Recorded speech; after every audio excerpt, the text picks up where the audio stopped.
नमस्कार। अब बादल खबर में स्वागत बाटे। आज मिति 2081 भादो 29 गते यानी 14 सितंबर 2024। सुनल जाओ देश दुनिया के आज के 12 गो प्रमुख खबर सब। आज 60वां राष्ट्रीय बाल दिवस सिमरौनगढ़ लगायत देश भर के विविध कार्यक्रम करके मनावल गईल बाटे। बाल बालिका में लगानी सुरक्षित भविष्य के थालनी कहल जाए वाला नारा सहित दिवस के अवसर में सिमरौनगढ़ में प्रभात फेरी निकलला के साथे सड़क नाटक लगायत के कार्यक्रम सब भी कल गईल बाटे। ऐसे ही सिमरौनगढ़ के बस पार्क से शुरू भइल प्रभात फेरी विभिन्न चौक होत फिर बस पार्क में आके सभा में परिणत भइल रहे। प्रभात फेरी में सहभागी सब बाल संरक्षण सुनिश्चित, बाल अधिकार, समृद्ध नेपाल के आधार, सुखी नेपाल, समृद्ध नेपाल, बाल अधिकार सभे के सरोकार लगायत के नारा अंकित प्ले कार्ड समेत लोग ले रहे। नेपाल से संयुक्त राष्ट्र संघ के बाल अधिकार महासंधि के 2047 साल भादो 29 गते अनुमोदन कैले रहे। वह दिन के स्मरण में हरेक वर्ष भादो 29 गते के राष्ट्रीय बाल दिवस के रूप में मनावल बाटे। 12 के कुलवी नगर पालिका 7 ढोढरपा में रहल एगो पोखरा में रहल सभी मछली मरला के बाद 3.5 लाख से ज्यादा के क्षति भइल बाटे। ढोढरपा में रहल चौधरी मत्स्य फार्म में के 9 बीघा में पोखरा के मछली काल से अचानक मरे लगला बाद फार्म संचालक वीरेंद्र प्रसाद चौधरी चिंता में डूबल बानी। संचालक वीरेंद्र चौधरी के अनुसार 1 से 8 किलो तक के सिल्वर ग्रास ब्रिगेड रोहू नैनी भकुरा जात की करीब 11 कुंटल मछली सब मरल बाटे। अचानक मछली मरला पर 3,50,000 रुपये बराबर के क्षति भइल चौधरी मत्स्य फार्म के संचालक चौधरी बताइनी। उक्त चौधरी मत्स्य फार्म में मछली के भूरा उत्पादन करे के बिक्री वितरण करत आइल बता 10 जन के रोजगारी भी देले बाटे। विश्व में सबसे ज्यादा बलि चढ़ावल जाए वाला मंदिर के रूप में परिचित गढ़ीमाई मंदिर में ई वर्ष भी पंचवर्षीय मेला लाग रहल बाटे।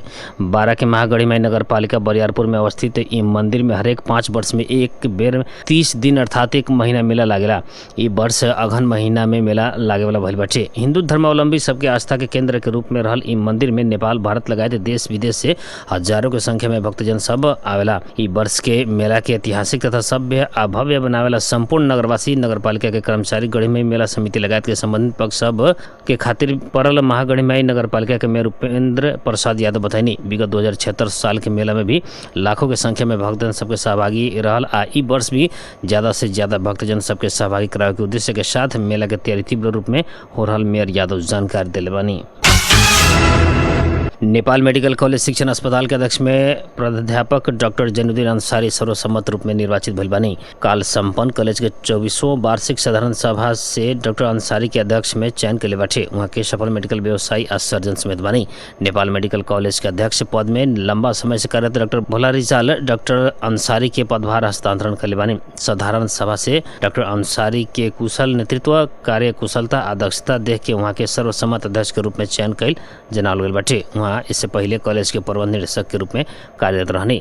नवनिर्वाचित अध्यक्ष doctor Ansari Nepal medical college के नया ऊंचाई में पहुंचावे के अथक सफलता में ले जाए की प्रतिबद्धता व्यक्त कैले बानी। साधारण सभा से डॉक्टर अंसारी संगे डॉक्टर आनंद प्रसाद श्रेष्ठ, डॉक्टर सबिहा यास्मीन आ शाहनवाज अंसारी के संचालक समिति के सदस्य में निर्विरोध निर्वाचित कैले बाटे।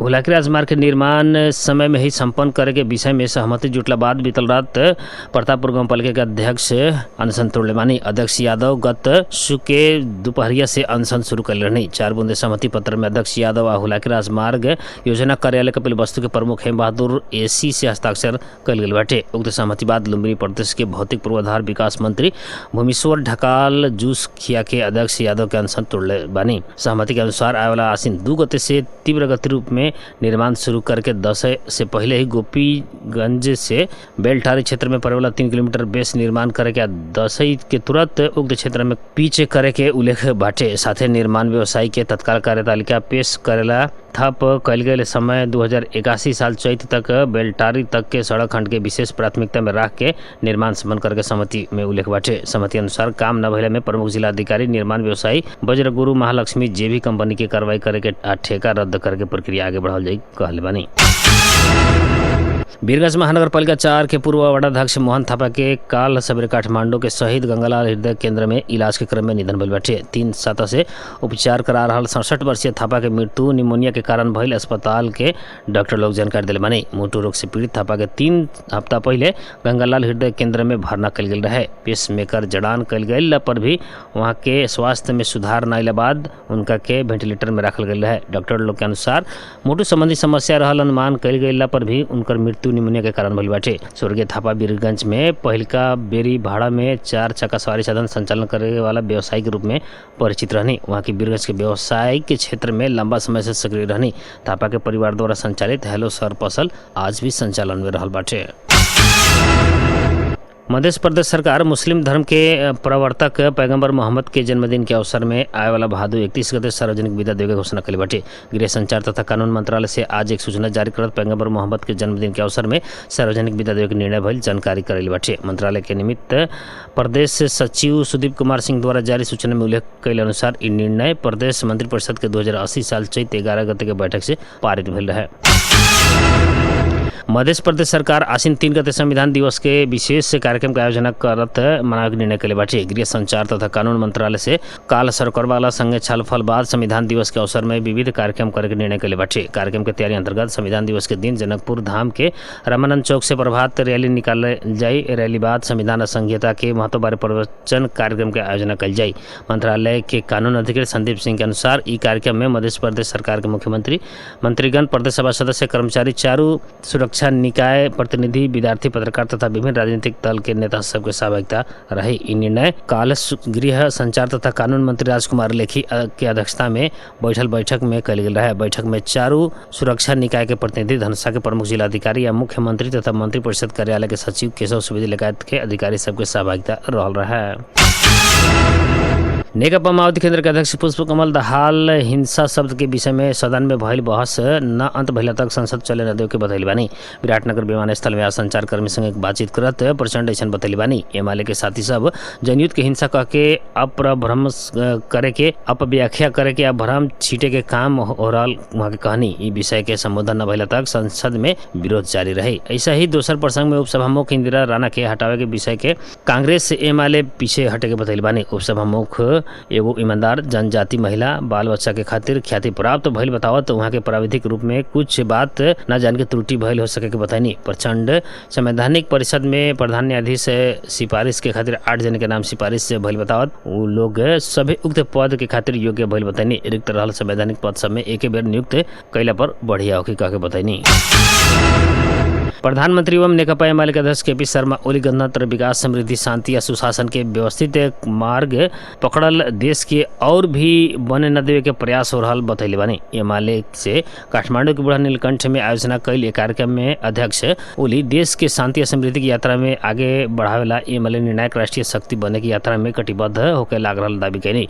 प्रधानमंत्री केपी ओली परिवर्तन के विरोधी शक्ति सब संविधान विरुद्ध खुले आम लाग रहा आरोप भी लगेले बानी। वहाँ के परिवर्तन विरोधी शक्ति के प्रयास के विफल बनावेला केंद्र, प्रदेश और पालिका के सरकार से काम करे के बेरिया रहल बतैले बानी। प्रजातांत्रिक गणतंत्र DR कंगो के सैन्य अदालत से राष्ट्रपति के सत्ताच्युत करेला प्रयास कैल आरोप में 37 जने के मृत्युदंड के सजा सुनेले बाटे। 37 मध्ये 3 जने अमेरिकी, 1 जने बेलायती, 1 जने बेल्जियम, 1 जने कैनेडियन नागरिक रहल BBC जनैले बाटे। उ लोगों पर बीतल मई महीना में राष्ट्रपति निवास में भइल आक्रमण के नेतृत्व कैल आरोप लगावल गइल बाटे। 51 जने विरुद्ध सैन्य अदालत में मुद्दा चलावल गइला में 14 जने निर्दोष ठहर भइल रहने। बीतल मई 19 तारीख के सबेरे राजधानी कांसा में भइल एगो प्रयास के सुरक्षा फौज सब निस्तेज से कर देहल और वहाँ के सेना सब जनैले रहे।